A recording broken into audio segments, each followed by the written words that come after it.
Bismillahirrahmanirrahim. Assalamualaikum warahmatullahi wabarakatuh. Nama saya Julianti Ahmad, mahasiswa jurusan Pendidikan Anak Usia Dini S2 Universitas Negeri Makassar tahun 2019. Berkaitan dengan tugas mata kuliah saya yang berjudul Kebijakan dan Perlindungan Anak, di sini saya akan menjelaskan tugas saya yang berjudul Landasan Hukum dan Kebijakan Perlindungan Anak.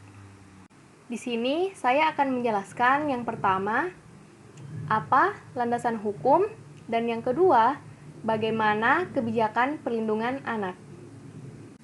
Pertama, saya akan menjelaskan mengenai landasan hukum. Dalam pembentukan perundang-undangan harus dilakukan berdasarkan pada pembentukan perundang-undangan yang baik, yang dimana ada beberapa landasan. Pertama, landasan filosofis, kedua, landasan yuridis, dan ketiga, landasan sosiologis. Begitupun dalam pembentukan perundang-undangan perlindungan anak, yang dimana hal ini menjadi posisi penting dalam peraturan di Indonesia untuk menekan berbagai kejahatan yang terjadi pada anak di Indonesia. Adapun undang-undangnya ialah Undang-Undang Nomor 23 Tahun 2002 tentang Perlindungan Anak. Ini salah satu yang berlaku di Indonesia. Baiklah, selanjutnya saya akan menjelaskan landasan-landasan hukum yang menjadi dasar yang perlu untuk diperhatikan dalam pembentukan perundang-undangan. Pertama, saya akan menjelaskan landasan filosofis. Filosofis berasal dari kata filsafat, yang dimana berarti tentang kebijaksanaan. Jadi, artinya tidak lain ialah sifat-sifat yang mengarah kepada kebijaksanaan. Sebab filosofis itu adalah pandangan hidup suatu bangsa, yakni nilai-nilai moral ataupun etika yang baik ataupun yang tidak.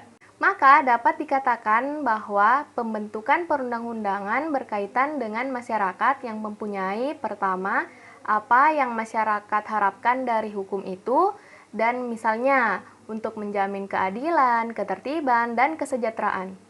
Selanjutnya, yang kedua, saya akan menjelaskan mengenai landasan yuridis. Pembentukan perundang-undangan harus mengacu pada landasan yuridis.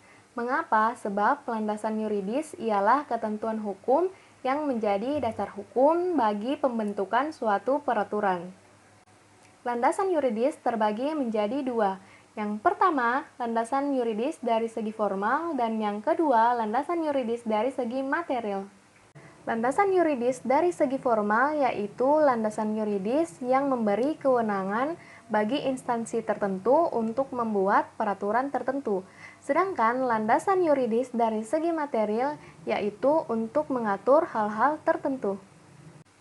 Oleh sebab itu, landasan yuridis merupakan suatu pertimbangan atau alasan yang menggambarkan bahwa peraturan yang dibentuk untuk mengatasi permasalahan hukum atau mengisi kekosongan hukum dengan mempertimbangkan peraturan yang sudah ada atau yang akan diubah guna menjamin kepastian hukum yang berkaitan dengan substansi atau materi yang diatur sehingga perlu dibentuk perundang-undangan yang baru.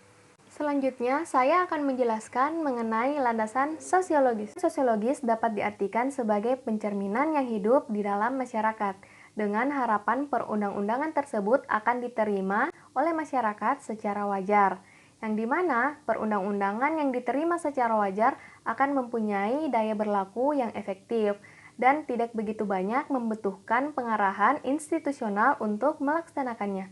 Yang dimana dasar landasan sosiologis adalah kenyataan yang hidup dalam masyarakat, maka harus termasuk pula kecenderungannya dan harapan-harapannya berdasarkan dari masyarakat. Itu dia penjelasan saya mengenai landasan hukum. Kemudian saya akan menjelaskan kebijakan perlindungan anak. Dahulu saya akan menjelaskan mengenai perlindungan anak. Perlindungan anak yang diatur dalam Undang-Undang Nomor 23 Tahun 2002 yaitu segala kegiatan untuk menjamin dan melindungi anak-anak dan hak-haknya agar dapat tumbuh dan berkembang dan juga berpartisipasi secara optimal sesuai dengan harkat dan martabat kemanusiaan. Selanjutnya, saya akan menjelaskan mengenai konsep kebijakan perlindungan anak. Konsep kebijakan perlindungan anak itu harus berdasarkan pertama pada asas dan tujuan perlindungan anak, yang dimana hal ini kita perlu ketahui bahwa tujuannya itu guna untuk melindungi anak. Dan yang kedua, itu ialah layanan perlindungan anak. Dalam layanan perlindungan anak ini, di sini banyak terkait masyarakat atau lembaga dari pemerintah yang bekerja sama untuk memberikan layanan kepada anak yang membutuhkan.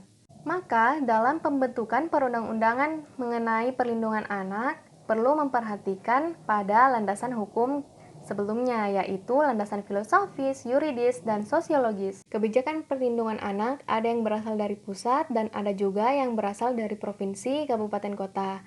Kebijakan perlindungan anak yang berasal dari pusat akan berlaku secara nasional, sedangkan perlindungan anak di provinsi dan kabupaten kota diatur dalam peraturan daerah. Namun, ada peraturan dari pusat atau secara nasional tidak dilanjutkan oleh peraturan yang ada di daerah atau kabupaten kota. Dalam kebijakan perlindungan anak, pembentukan perundang-undangannya perlu dilakukan berdasarkan pada beberapa hal. Pertama, yaitu kejelasan. Tujuan setiap perundang-undangan harus mempunyai tujuan yang jelas. Kemudian yang kedua ialah kelembagaan, yang dimana kelompok masyarakat yang saling membantu untuk mewujudkan tujuan tersebut. Kemudian yang ketiga ialah kesesuaian, yang dimana jenis peraturannya berbeda namun sesuai dengan tingkatannya. Kemudian yang keempat dapat dilaksanaan. Dalam pelaksanaannya disusun secara cermat yang bisa menghasilkan suatu dampak. Kemudian yang kelima ialah kedayagunaan.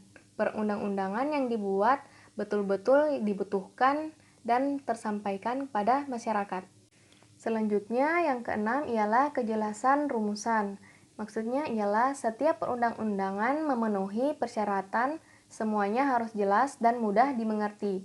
Kemudian yang ketujuh ialah keterbukaan, yang dimana menjamin akan setiap orang untuk memperoleh suatu informasi. Baiklah, itu dia yang bisa saya jelaskan mengenai kebijakan perlindungan anak. Jadi, dapat kita simpulkan bahwa landasan hukum pembentukan perundang-undangan di tingkat nasional ataupun di tingkat provinsi, bahkan sampai ke tingkat yang lebih luas yaitu secara internasional, landasan hukumnya perlu diperhatikan. Yang dimana yang perlu diperhatikan ialah landasan filosofis, landasan yuridis, maupun landasan sosiologis. Landasan hukum ketiga ini juga termasuk pada landasan hukum pembentukan perundang-undangan mengenai salah satunya yaitu kebijakan perlindungan anak, yaitu Undang-Undang Nomor 23 Tahun 2002. Baiklah, itu dia yang bisa saya sampaikan mengenai tugas saya yang berjudul Landasan Hukum dan Kebijakan Perlindungan Anak. Wassalamualaikum warahmatullahi wabarakatuh.